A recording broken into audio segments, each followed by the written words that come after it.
Dios les bendiga, apreciados hermanos y amigos. Aquí estamos una vez más en Hablemos de Apologética, defendiendo nuestra fe. Queremos darle gracias a ustedes, hermanos, por la oportunidad que nos da de llegar hasta su casa, hasta el lugar donde usted se encuentra, para compartir este rato aquí de una manera amena, charlando aquí con los pastores, compañeros, amigos, acerca de temas de interés general para todos que nos van a ayudar a afianzar nuestra fe, a estar convencidos plenamente de lo que creemos, y también nos van a ayudar, como el apóstol Pedro recomienda, pues a presentar una defensa de nuestra fe ante aquellos que nos pregunten y demanden la razón de la esperanza que tenemos dentro de nosotros. Es el objetivo que tenemos aquí con mis compañeros, a quienes saludo en esta hora. Mi hermano William, misionero de la Iglesia Pentecostal Unida de Colombia en la isla de Aruba, en el Caribe. Hermano William, Dios le bendiga. Amén, hermano Adonai, un placer saludarle una vez más, igualmente al hermano Tomás. Qué bueno poderle saludar y bueno, extrañando hoy la presencia de nuestro hermano Freddy, pero a veces en las diferentes ocupaciones. Qué bueno también saludar a toda nuestra amable audiencia, quienes alcanzan a ver y escuchar estos programas de Hablemos de Apologética. El único propósito, hermano Adonai, es contribuir en el proceso de la vida de hermanos, de jóvenes, de diferentes personas de nuestra iglesia y de diferentes lugares que quieren aprender y afianzar más su fe en Cristo. Amén. Gracias, mi hermano. También le damos la bienvenida a nuestro hermano Thomas Harrison. El hermano Thomas Harrison es pastor también de nuestra Iglesia Pentecostal Unida Latinoamericana aquí en los Estados Unidos, y él está predicando en la ciudad de Denver, en Colorado, más exactamente en Aurora. Bienvenido, mi hermano. Dios le bendiga. Amén, mis estimados compañeros. Saludo a todos en el nombre de Jesús. Qué bueno que podemos continuar con estas charlas muy importantes sobre la defensa de nuestra fe. Así que animamos a todos los que nos han venido viendo y siguiendo para que continuemos juntos aprendiendo todo esto que es de mucha importancia. Bendiciones. Amén. Otro de nuestros panelistas habituales es el hermano John Freyo Tálvaro, quien hoy está ausente debido a sus compromisos ministeriales diversos que tiene también con la iglesia, pero ya estará una vez más aquí con nosotros, y seguramente también otros invitados más adelante. Así que bienvenidos todos una vez más a este programa que en este día está enfocado en el Nuevo Testamento, en la historia de la formación del Nuevo Testamento. Voy a tomar unos minutos para hacer la introducción general y ya le vamos a dar la palabra aquí a mis compañeros. Se cree que los primeros textos en escribirse del Nuevo Testamento fueron las epístolas, particularmente las Paulinas, que él fue el primero para comenzar a pasar por escrito estas predicaciones, digámoslo así, que tenemos recopiladas en nuestro Nuevo Testamento, alrededor del 50 y algo, es decir, unos, digamos, 20 años después de la muerte y de la resurrección de Cristo, después del día del Pentecostés. Así que tenemos como 2 décadas allí que son las que a veces causan dificultad, porque hay gente que dice, Jesús nunca grabó sus enseñanzas, Jesús nunca copió un sermón. Entonces quieren poner en duda el Nuevo Testamento, y pues el objetivo nuestro, por supuesto, es demostrarles a todos que el Nuevo Testamento es confiable, y que aunque sí pasaron como unos 20 años desde que la iglesia comenzó en el día de Pentecostés, sin embargo, en esos 20 años no se perdió. Antes se estaba reforzando más la predicación, el mensaje, el testimonio que los hombres que habían visto y habían oído y habían estado con Jesús recibieron de primera mano. Ellos son los que escriben realmente el Nuevo Testamento. Algunos de los que no estuvieron presentes recopilan información de esos 3 testigos de primera mano, el caso de Lucas, por ejemplo. Entonces, desde la segunda mitad del primer siglo, pues comienza a escribirse esos textos, y realmente en esa segunda mitad es donde se escriben, porque también se cree que el último apóstol en morir, según los registros que tenemos de la historia eclesiástica, fue precisamente el apóstol Juan, quien escribió 5 libros del Nuevo Testamento: el Evangelio según San Juan, las 3 cartas, primera, segunda y tercera de Juan, y el libro de Apocalipsis, alrededor, cercano al año 100, así que a finales del primer siglo, ya estaba el texto, digamos, escrito. Pero esa es una historia, y la otra es cómo estos libros llegaron a formar el Nuevo Testamento. Y también otra literatura que se escribió en esa época, porque no quedó dentro del Nuevo Testamento. Algo similar a lo que hablamos la vez pasada acerca del Antiguo Testamento, con la excepción, con la diferencia de que el Nuevo Testamento pues son prácticamente 1600 años de historia, mientras que acá nada más estamos hablando de 50 años aproximadamente de historia. Así que es más fácil desde mi punto de vista, creo, la historia del Nuevo Testamento, su formación, su origen, que la del Antiguo Testamento. No sé, compañeros, si ustedes quieran también aportar algo acerca de este proceso inicial del surgimiento del texto escrito. Hablábamos la vez pasada acerca de la tradición oral, ¿no? El hermano John Frey nos hablaba de la tradición oral. Y esa tradición oral en el Antiguo Testamento, pues fue por muchos años, no sabemos exactamente cuántos, pero quizás cientos y no miles de años, en los que se pasaban historias de generación a generación antes de que se inventase la escritura. No es el caso del Nuevo Testamento. Repito, fueron apenas 2 décadas, y algunos se parece que no fue mucho, pero no es mucho, precisamente porque se está hablando, se está dando testimonio acerca de Jesús. Compañeros, tienen ustedes la palabra. Bueno, hermano Adonai, después de esta introducción que se está haciendo acerca de cómo se fue desarrollando el Nuevo Testamento, bueno, tenemos que decir que igual a lo que estábamos hablando acerca de cómo se desarrolló el Antiguo Testamento, aunque fue un periodo más breve, más corto, no obstante el proceso sigue siendo un proceso de mucho cuidado, de mucho análisis, de mucho estudio, en el que muchos eruditos participaron a través del tiempo para corroborar la veracidad de este proceso. ¿Qué quiero decir con esto? Que cuando aquellos hombres que estuvieron cerca de Jesús y empezaron a detallar las vivencias, los momentos, los sucesos, ya mencionados algunos, Mateo, Marcos, Lucas y Juan y algunos otros, cuando ellos escribían, todo eso que se escribió y todo eso que se fue analizando, se fue plasmando, pero a partir del tiempo también se hace un análisis y una crítica a todo ese proceso de construcción para de esa manera descartar no solo lo que era positivo y lo que podía incluirse dentro de ese canon, sino lo que también había que sacar de ese canon. Y permítame decirle, hermano Adonai, son unos procesos bastante detallados donde aquellos que escribieron en primera instancia plasmaron su idea, pero luego fueron sometidos a un proceso de crítica textual, a un proceso de análisis, y aquellos que analizaban el Nuevo Testamento como lo hicieron en su tiempo con el Antiguo Testamento, sencillamente tenían que ser personas que conociesen muy bien de la historia de aquel entonces, que conociesen los nombres de aquel entonces, que se conociesen los apellidos que se usaban en la época para corroborar la veracidad. Pero de otro lado también los lugares, era importante conocerlos, pero también quienes hacen esa crítica y posteriormente nos entregan este texto, tenemos que decir que son personas que conocen los idiomas originales.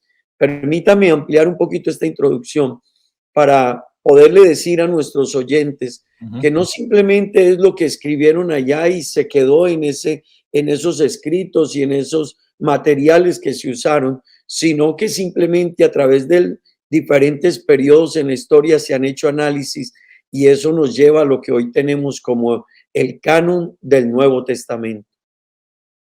Hermano Tomás, si usted quiere aportar algo también sobre esto de quién, cómo, cuándo, y en la introducción, tiene la palabra. Sí, claro, gracias a Dios que las circunstancias en el tiempo de los apóstoles, en el tiempo de la iglesia primitiva, las circunstancias dieron pie para que se escribiera todas esas enseñanzas de los apóstoles, seguidores de Jesús. En ocasiones el propio apóstol Pablo tenía la intención de visitar X iglesias de la época, pero otra vez, por las circunstancias que habían, no se podía dar aquella cita de forma física de tú a tú, Pablo con las iglesias. Y él dice, bueno, no podré irles a visitar físicamente, pero voy a escribir ya lo que tengo que decirle, voy a mandárselo, se lo voy a enviar por medio de cartas. Gracias a Dios. Amén. A mí me parece que detrás de esas circunstancias está la mano de Dios. Uh-huh. Dios como que me parece a mí que estaba pensando en nosotros, en la iglesia que él iba a levantar después de la era apostólica, y Dios permitió todas estas circunstancias para que todas esas enseñanzas apostólicas se dejaran por escrito y así podríamos disfrutar. Así que si no fuera por ello, no tuviéramos todos estos libros del Nuevo Testamento. Uh-huh. Así que Dios es el que está Dios es el primer interesado en que se hubiere formado los libros ya del Nuevo Testamento. Dios, pienso yo, que estaba pensando en la iglesia del futuro después de la era apostólica. Indiscutiblemente, sí, los textos del Nuevo Testamento, especialmente las epístolas, son textos circunstanciales, eso vale la pena recalcarlo, y hay que interpretarlos pues a la luz de ese contexto histórico y esa circunstancia que dio origen a ellos, ¿verdad? Y también, aparte de que aquí contamos pues la historia, las teorías que han surgido, el cómo se formó el Nuevo Testamento y la Biblia en general. Sin embargo, nosotros creemos por encima de todo que es Dios quien va guiando cada uno de estos procesos. Es el Espíritu Santo el que está guiando tanto al escritor sagrado como al que luego va a recopilar esos textos y los va formando. Hechos, por ejemplo, que nos cuenta la historia, dicen algunos de los primeros 30 años de la iglesia, pues nos cuenta que aproximadamente como a los 15 años, ¿no? Se dice que más o menos a los 15 años fue cuando se comenzó a predicar entre los gentiles, y viene el problemita aquel de los hermanos judíos que querían que también los gentiles se circuncidasen para alcanzar la salvación, ya que les había alcanzado a ellos también la gracia de Dios. Se genera un conflicto allí teológico, digámoslo así, y viene el concilio que se hace en la ciudad de Jerusalén, aunque no se considera como concilio, fue la reunión pues de los hermanos para definir un asunto doctrinal. Ahí tenemos un documento escrito, ahí hay una carta que sale pues de la iglesia en Jerusalén, en la que ahí mismo dice el Espíritu Santo está como protagonista, y ese es un documento escrito que circulaba en las iglesias porque ellos lo envían como una circular hoy en día, digámoslo así. Y tal vez como esos mismos documentos, pues había otros documentos en los que alguien escribe un testimonio, escribe algo, así que no pensemos pues que nada más Mateo, Marco, Lucas y Juan fueron los únicos documentos que se escribieron acerca de Jesús. Quizás muchos otros escribieron, pero sí son los únicos inspirados por el Señor, por eso forman parte de nuestro canon. Los demás, como decíamos también la vez pasada, algunos textos que existen del Antiguo Testamento, pues no es que sean satánicos, que sea pecado leerlos, en fin, pero no son inspirados por el Espíritu Santo. Quizás sí ayudan como a complementar la historia en este contexto histórico y circunstancias, pero no son palabra de Dios. Entonces, luego de hacer esta breve introducción, pues me gustaría también que habláramos un poquito de lo que la gente hoy en día argumenta en contra, ¿no? En contra, por ejemplo, de los evangelios. Hay gente que dice, no, pero es que eso es una copia, ¿cómo se van a poner de acuerdo todos para copiar lo mismo? Y otros dicen, no, pero es que hay muchas diferencias. Entonces, ahí está esa discusión entre algunos y valdría la pena pues que analizáramos nosotros ese problema que llaman algunos el problema sinóptico. Vale la pena decir que lo que es Mateo, Marcos y Lucas son muy similares en estructura, mientras que Juan tiene otra estructura distinta y por eso algunos no lo meten dentro de los sinópticos, aunque los cuatro hablan, por supuesto, de Jesús. Alguien dijo, es un solo Jesús, pero visto desde 4 puntos de vista distintos. Hermano William. Hermano Donay, bueno, como dice usted, después de esta introducción, ya entrándonos al tema de los evangelios, déjeme contarlo de una manera más práctica. La historia de Jesús fue contada por cada uno de los evangelistas.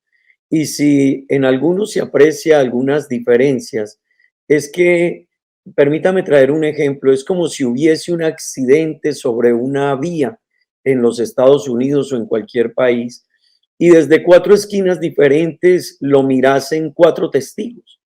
Entonces, alguien lo podría mirar desde el ala norte, desde el extremo norte, y él contaría quizás cómo fue el impacto.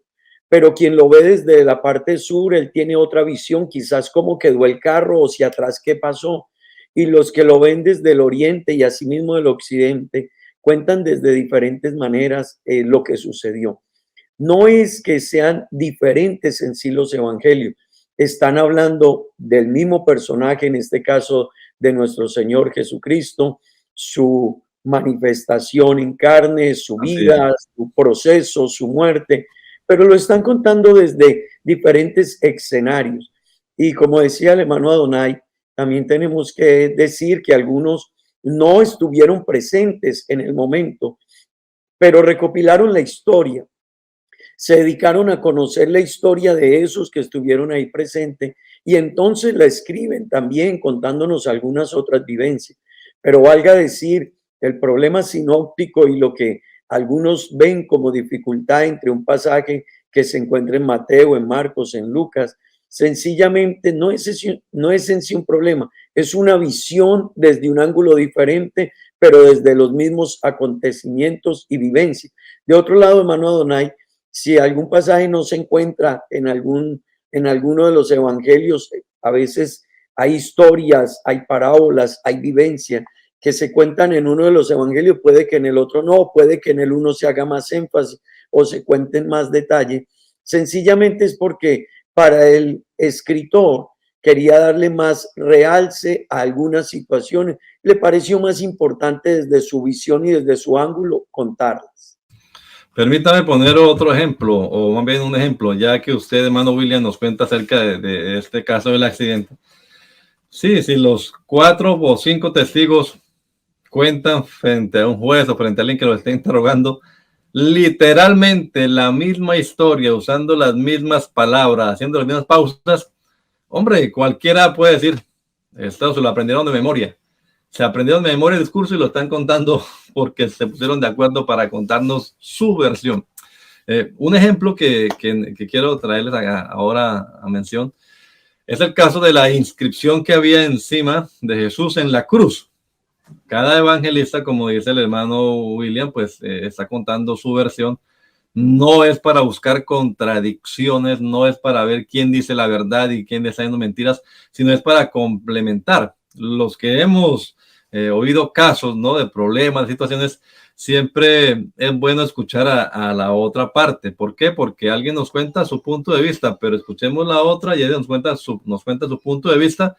Y ahí vamos armando el rompecabezas, vamos armando como cuando hacíamos dibujo técnico, que hacemos las vistas de un sólido, y con esas vistas distintas vamos armando lo que realmente es en tercera dimensión, ese sólido, que llama un cilindro, un cubo, en fin. Entonces el ejemplo es el de la inscripción en la cruz. Mateo dice que ese cartel arriba de la cabeza de Jesús decía: este es Jesús, el rey de los judíos. Pero Marcos dice que el cartel decía: el rey de los judíos. Lucas, en cambio, dice que el cartel literalmente decía: este es el rey de los judíos. Y Juan, el cuarto evangelista, dice que el pasaje de la inscripción decía: Jesús Nazareno, el rey de los judíos. Fíjese, todos opinan lo mismo, opinan lo que decía en la cruz, pero con sus propias palabras. No están tomando una foto y leyéndola, sino están contando lo que está allí escrito en la cruz. Así que si armamos, pues, sumamos, si complementamos uno a otro, podríamos llegar nosotros a concluir que el pasaje en la cruz, la inscripción diría: este es Jesús Nazareno, el rey de los judíos. Ninguno de los cuatro lo escribió literalmente así: este es Jesús Nazareno, el rey de los judíos. Pero oyendo las cuatro versiones podemos llegar a esa conclusión fácilmente. Entonces no es una contradicción, sino que es para complementarnos. Realmente no hay un problema allí, depende de la óptica con la que lo estemos viendo. Son testimonios fidedignos. Repito, más dudoso sería que todos contaran exactamente y con las mismas palabras su testimonio, ¿no? Entonces, hermano Tomás, ¿algo más sobre este tema?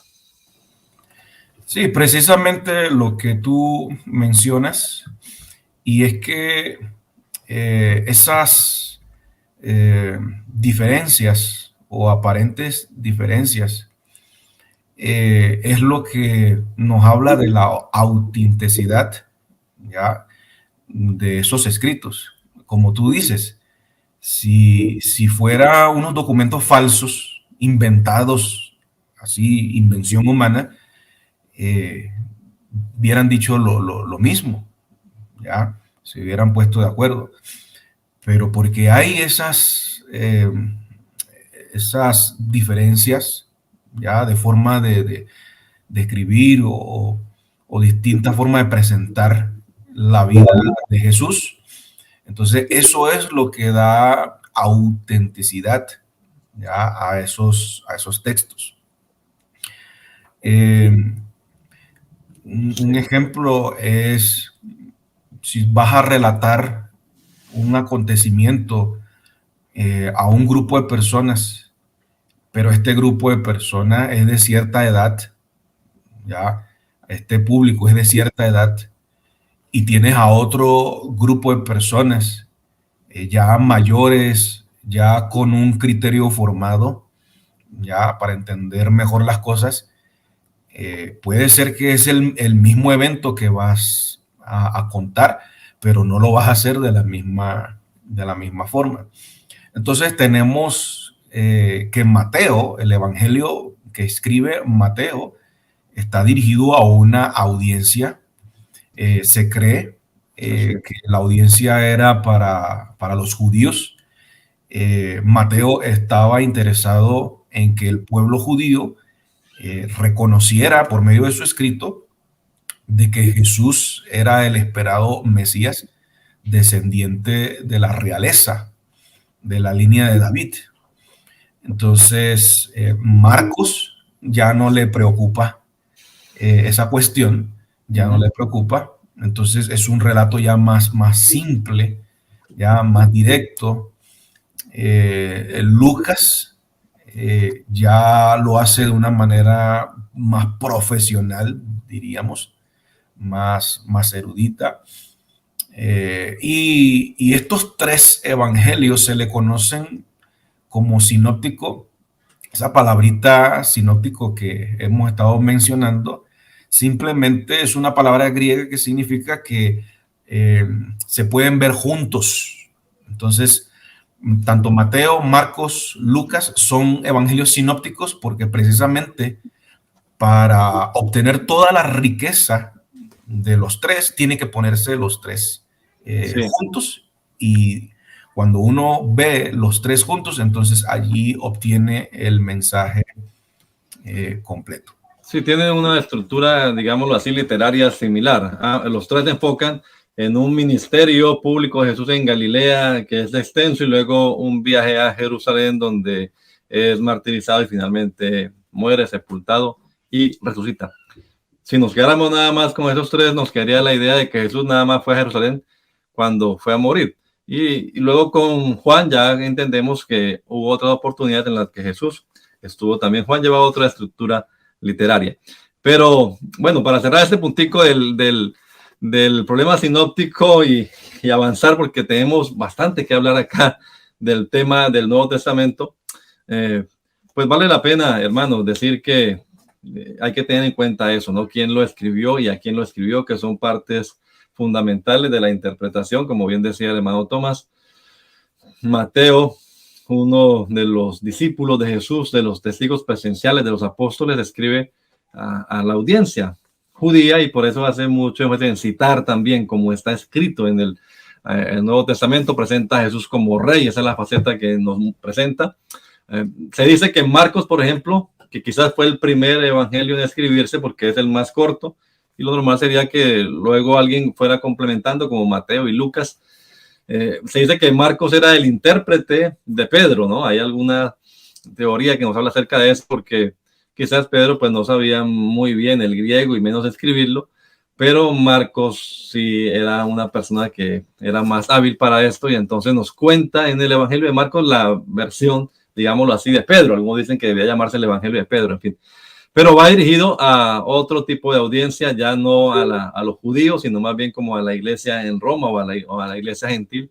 Igual también el Evangelio de Lucas va dirigido a la comunidad en general, a un hombre llamado Teófilo, que no era de la comunidad de Israel, que no era ni siquiera cristiano, sino para que conociera la verdad. Y Lucas mismo dice que él indagó de primera mano de los que fueron testigos presenciales. Y finalmente, Juan, otro de los discípulos, apóstoles de Jesús, a la iglesia en general le envía un documento muy bueno desde el punto de vista teológico. Es conocido como Juan el Teólogo. Algunas Biblias le colocan así, ¿no? Juan el Teólogo, donde presenta esa parte divina. Está el rey, expuesto por Mateo, está el siervo, el que está trabajando. Siempre uno lee Marcos y cree que Jesús no tenía tiempo para nada.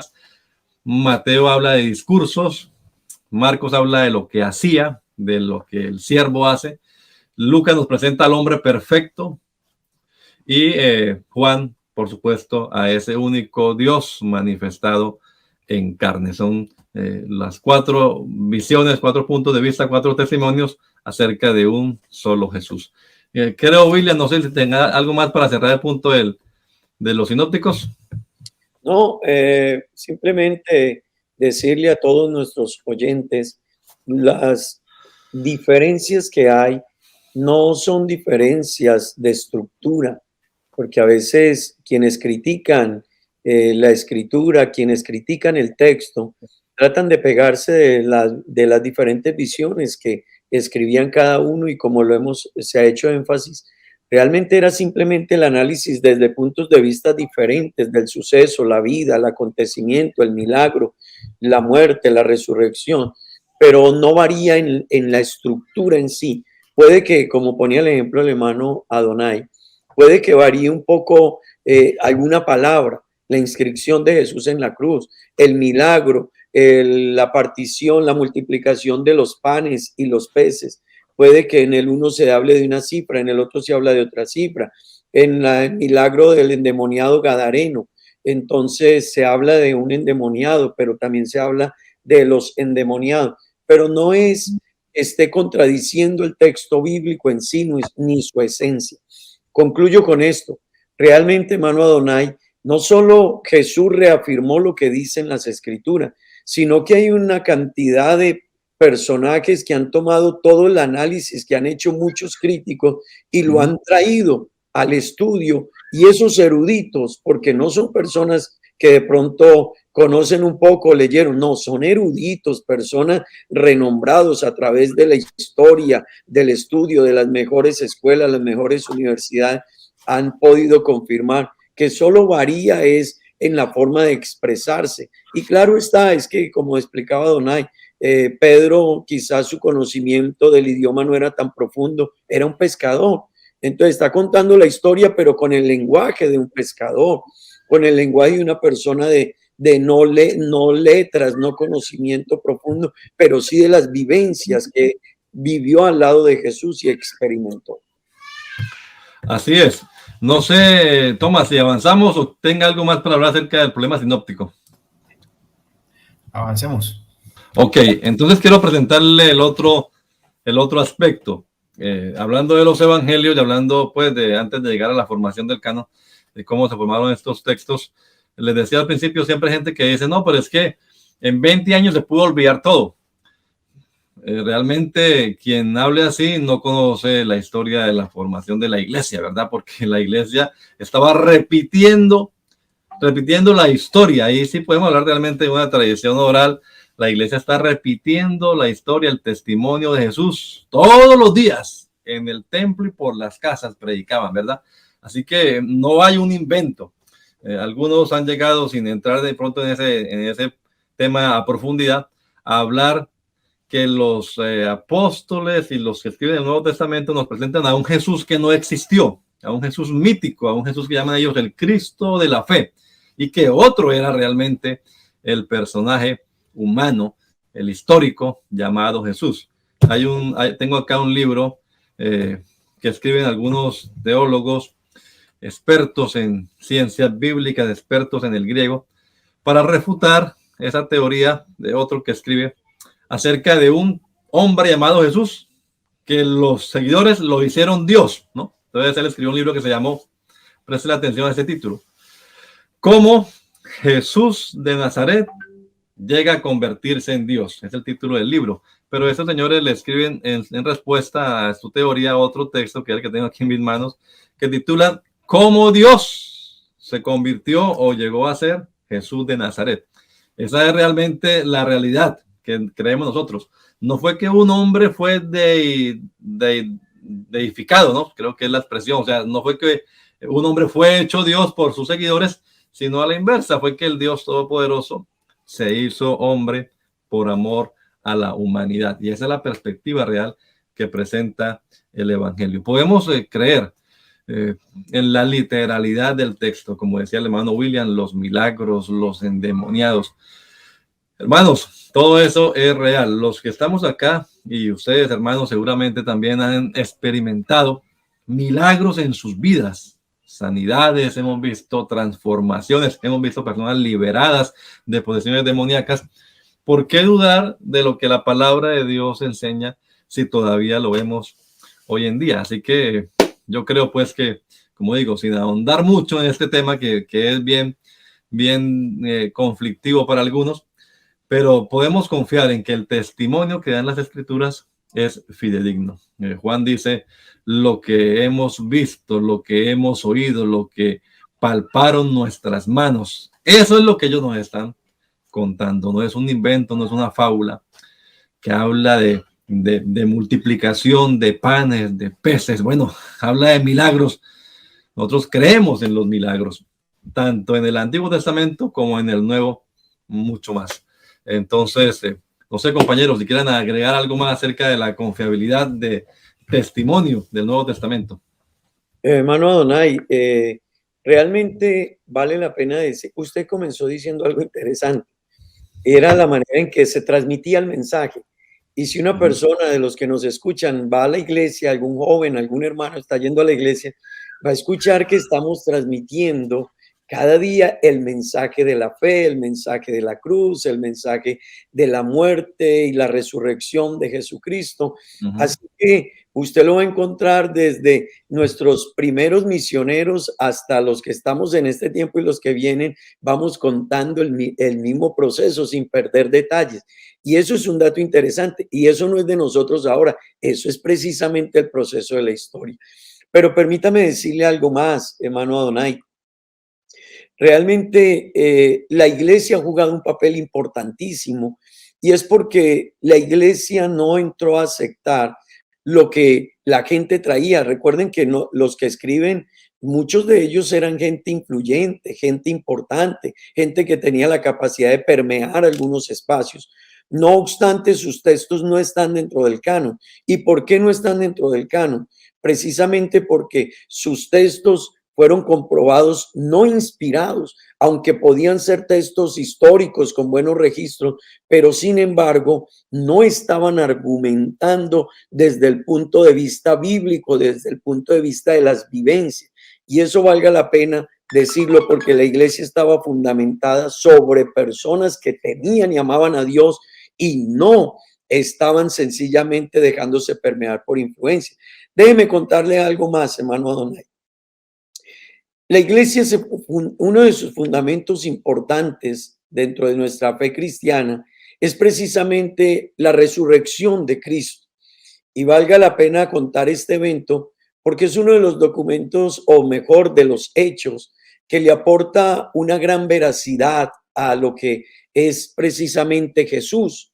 La gente hablaba de Jesús y seguían a Jesús, y algunos pensaban, como los que andaban en aquel entonces, que había que quitarle a Jesús la oportunidad de hablar. Pero surge alguien quien dice, bueno, se han levantado muchos movimientos, pero la fórmula es exacta. Si esto es de los hombres, se termina. Pero si esto es de Dios, esto permanece. Y particularmente, efectivamente, ha permanecido a través de los siglos. Y un ejemplo particular es la resurrección. Antes de la resurrección, los apóstoles caminaron con Jesús, vivieron con Jesús, pero algunos tenían dudas, algunos tenían inquietudes. Pedro mismo lo negó. Pedro dijo allá en Lucas capítulo 6, hizo una promesa y termina en Lucas capítulo 6, versos 60 al 62, cumpliéndose lo que Jesús le había dicho: antes que el gallo cante 2 veces, tú me habrás negado 3 veces. Y le terminó negando Pedro.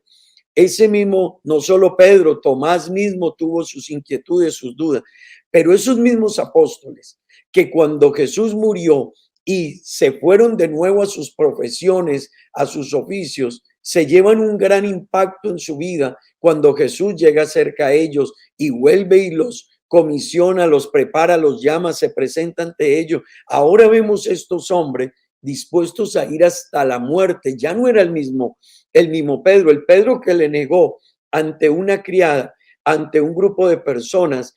Ahora permítame decirle, estaba ante el Sanedrín, delante del Sanedrín, y el Sanedrín, déjeme traducirlo a este tiempo, era como si llamásemos a la Corte Suprema de Justicia de un país. Eso eran, ya no era la criada, ya no era la sierva, no, era la Corte Suprema.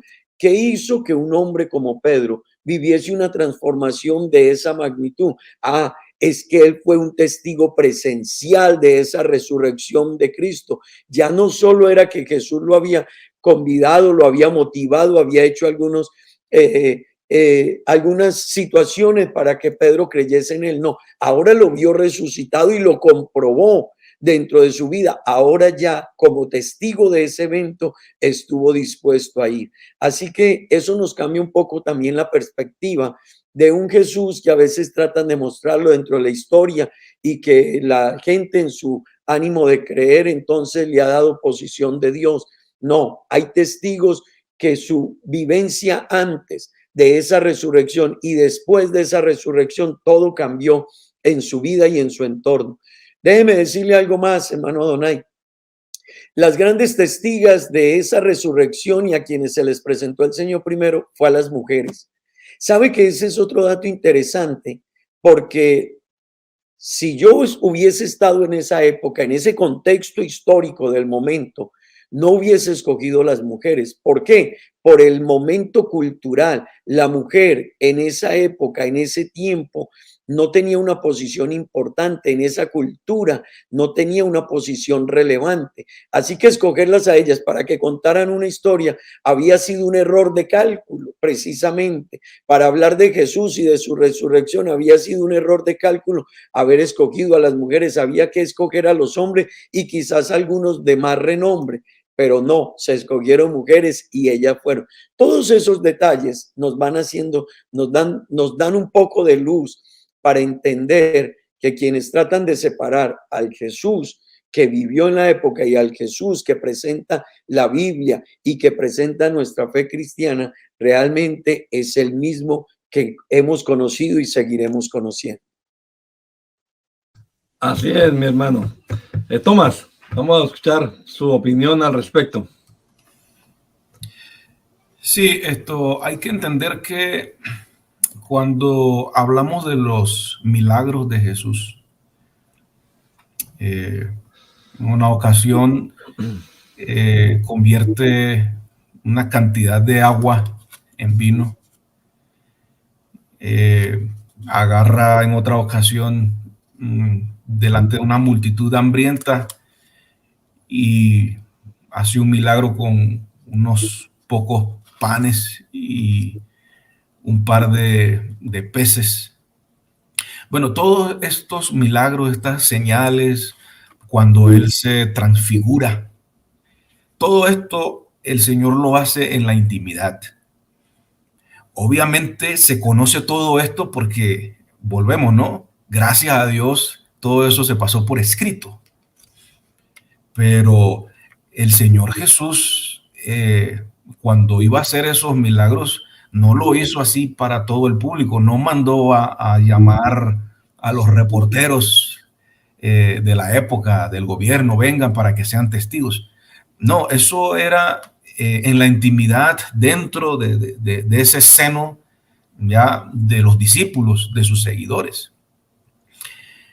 Lo que sí fue público fue lo que tiene que ver con el sufrimiento de nuestro Señor Jesús. Todo lo que ocurrió en ese proceso para ir a la cruz, todo lo que tuvo que pasar cuando fue llevado a juicio con Herodes, con Poncio Pilato, todo eso fue público. Fue tan público que escritores o historiadores de la época, como un tal historiador judío llamado Josefo, entre otros, ellos corroboran de que lo que le sucedió a Jesús en torno a su crucifixión, a su juicio, fue algo verídico, fue algo real. Entonces, de pronto los críticos dicen, ¿por qué no está registrado en la historia secular ya aquellos milagros, ya aquellas señales? Otra vez digo, porque todas esas cosas que el Señor Jesús hizo, esas cosas hermosas, esas señales, esos milagros, se realizó dentro de la comunidad de sus seguidores, ya en la intimidad. La conocemos es porque, gracias a Dios, esos hombres de Dios escribieron lo sucedido. Pero para que no haya duda de que el Señor Jesús fue crucificado y fue sepultado en una tumba de renombre, eso sí quedó evidenciado públicamente, secularmente. Hasta historiadores que no son cristianos hacen cita de lo sucedido. Entonces me parece importante aclarar este punto. El tema de la resurrección hemos prometido ya en otros episodios que lo trataremos particularmente en otro punto, pero es un hecho real. Y explicaba el hermano William, es un hecho que si fuera por estrategia, fuera armado, lo armaron muy mal. Pero es un hecho que realmente vale la pena analizarlo aparte y así lo haremos en un programa especial. Déjenme adelantarles que varias personas que se han esforzado para eso deben tener también su recurso económico, ¿no? Para ir a investigar y a derribar, digámoslo así, el mito de la resurrección, han terminado convirtiéndose al cristianismo y más tarde escribiendo su testimonio de cómo la historia real, la ciencia verdadera, demuestra que la resurrección es un hecho. Se nos está agotando el tiempo por hoy y yo creo que el tema del canon, de la formación del canon, pues nos da para para algo más que unos 5 minuticos. Pero por ahora, el hermano William decía, hay documentos, hay otros textos que no formaron parte del canon, que también se escribieron, y de pronto acerca de Jesús, ¿no? Pero no forman parte del texto, sencillamente no porque los señores del concilio dijeron que no, sino porque no fueron realmente inspirados por el Espíritu Santo. Y lo más interesante y lo que yo quiero hacer énfasis, de pronto ustedes me pueden ayudar, mis hermanos, es a que entendamos que es la iglesia, no hablando aquí de denominaciones ni organizaciones, sino esa comunidad de creyentes que, como dice el hermano William, fueron testigos de los acontecimientos de Jesús, y sus seguidores también, porque los apóstoles también hacían milagros y maravillas, ¿verdad? Ellos mismos son los que, al recibir el testimonio y al leerlo, porque era lo que recibían, una carta, como decía el hermano Tomás hace un rato, llegó una carta aquí del hermano Pablo, la leemos, y ellos mismos, la comunidad misma, me gusta la palabra que usamos la vez pasada, hermano William, van descubriendo el carácter o reconociendo el carácter de sagrado que tiene ese texto, porque no es que ellos le dan o le otorgan, lo vamos a convertir en sagrado este documento, no. Desde que salió del soplo de Dios, porque fue el quien lo inspiró, ya es un texto sagrado. Mientras que otros, pues también escribieron, de pronto hasta Pablo mismo también escribió, ¿verdad? Alguien me preguntaba hace alguna época, bueno, ¿y qué tal si se descubriera hoy en día? Porque se descubrió que el evangelio de Tomás, que el evangelio de Judas, que no sé qué, y ahora sí vamos a descubrir lo que de verdad hizo Jesús. No, lo que de verdad hizo Jesús está en la Biblia. Ese es el testimonio fidedigno acerca de Jesús. Entonces me preguntaban, ¿y qué tal que descubriéramos la carta que escribió Pablo a los laodicenses? Hay una teoría por allí que dice que quizás la carta sea la de los Efesios, pero si se descubriera la carta a los laodicenses, ¿qué hacemos con ella? ¿La metemos en el canon? Porque en alguna parte Pablo dice que esta carta sea leída también en la Odisea, y la de la Odisea también leanla ustedes. Entonces, si pensáramos así, diríamos, esto no lo movió el Espíritu Santo, se le escapó un libro al Señor, le faltó una, se le perdió. Pero no, hermanos, podemos estar confiados, seguros de que lo que tenemos en este texto sagrado, aquí tengo mi Biblia a mi lado, es inspirado por el Espíritu Santo, y no el parecer de alguna persona ni de algún concilio, aunque se hicieron algunos concilios más adelante en la historia eclesiástica, para ratificar pues lo que el pueblo de Dios ya reconocía como sagrados. Mis hermanos, vamos a terminar con este temita acá en estos 5 minuticos, porque pues se nos agotó el tiempo, pero tienen ustedes la palabra. Bueno, hermano Adonai, volviendo a la frase que argumentábamos, realmente la iglesia no es que haya descubierto, no. Ellos simplemente le reconocieron que lo que estaba ahí era la palabra de Dios. Ellos no tenían que aceptar o no aceptar, se dieron cuenta que efectivamente estaba ahí.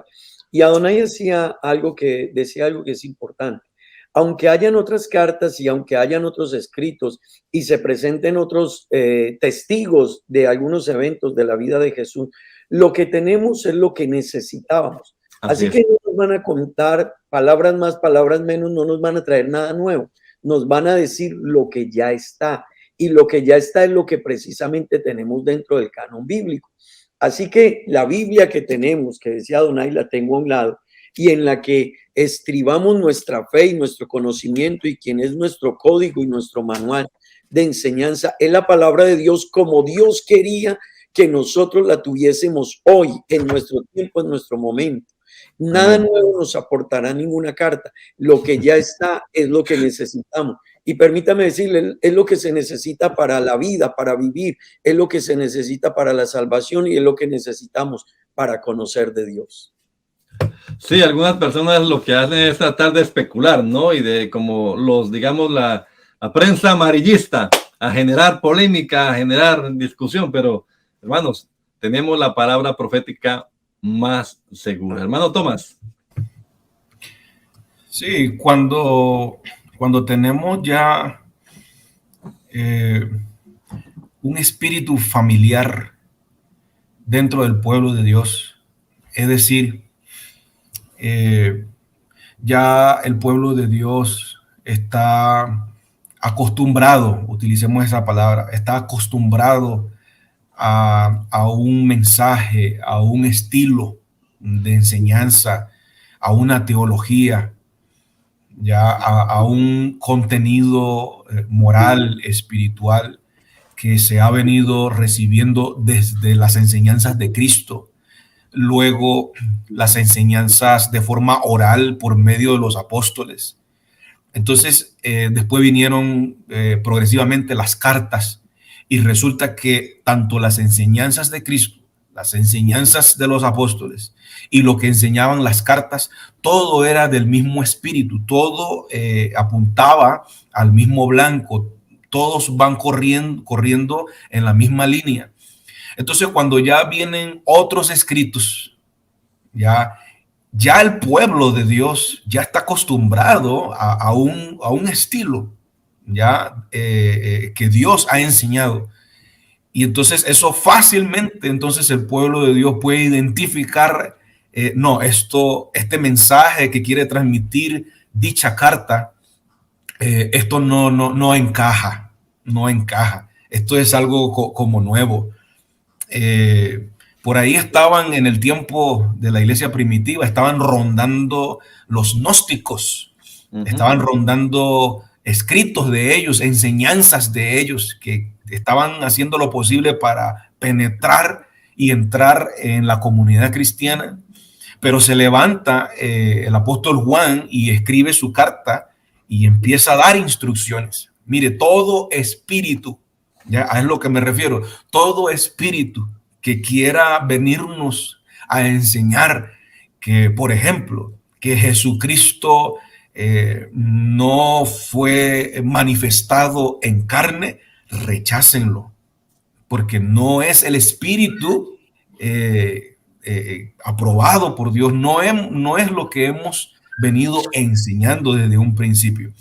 Así que para la iglesia primitiva del siglo I, siglo II, hasta de pronto principio del siglo III, no le era difícil rechazar todas aquellas propuestas, todos aquellos escritos, cartas que querían entrar como escritos inspirados por Dios, porque ellos ya conocían el mensaje de Dios, el mensaje cristiano, el mensaje apostólico. Sí, Juan habla acerca del verdadero y del testimonio verdadero y todo aquello. También Pablo, por ejemplo, los Colosenses hablan mucho acerca de el Cristo, ¿no? ¿Quién es Cristo?